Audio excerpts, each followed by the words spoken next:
We've all been spending a lot more time at home lately, and a lot of people are reconsidering their space. Maybe they're not quite happy with the layout. They're working at home, or maybe you have kids that are homeschooling. So it's time to consider a move. So here are my 3 tips to start with before you even start with your home search. I'm Jami Gordon. I help people realize their dream in home ownership by helping them in the selling and the buying process.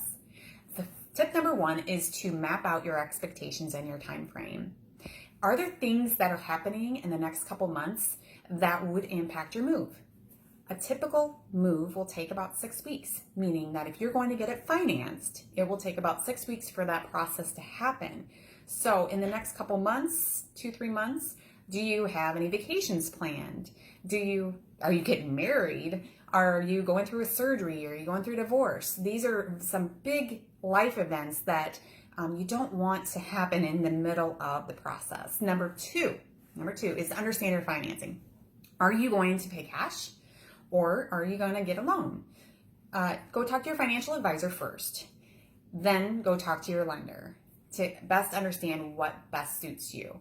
You might just think that you have investment, so why not just pull it out and pay cash? Does it really make sense to do that? Because interest rates are really low, your financial advisor might tell you to go ahead and get the loan because it is very cheap money right now. It just really depends on what your long-term goals are. Number 3 is, what is your negotiating power? What I mean by that is there's a lot of different things that are happening in the market right now. It's very, very, very competitive. So for one property out there, there's probably going to be at least a few offers that are written to it. So there's more buyers than there are sellers. If you are renting, talk to your landlord right away.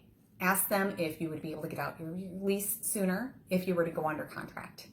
If your lease expires, like let's say in 6 months, and they say, yep, if you find something and you need to cut your lease short, that would be fine, then you're in good shape. But if they're going to hold you to it, can you afford to rent and also pay a mortgage at the same time? Get that answer right now. Next is, if you own a home, there's a lot to consider.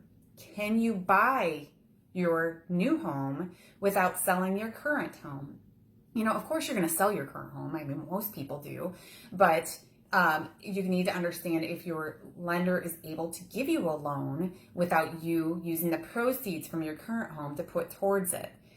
That is super, super, super important for you to understand, because when you're writing an offer and your offer says it's contingent upon me selling my house, and another offer comes with no contingency, guess who wins every time?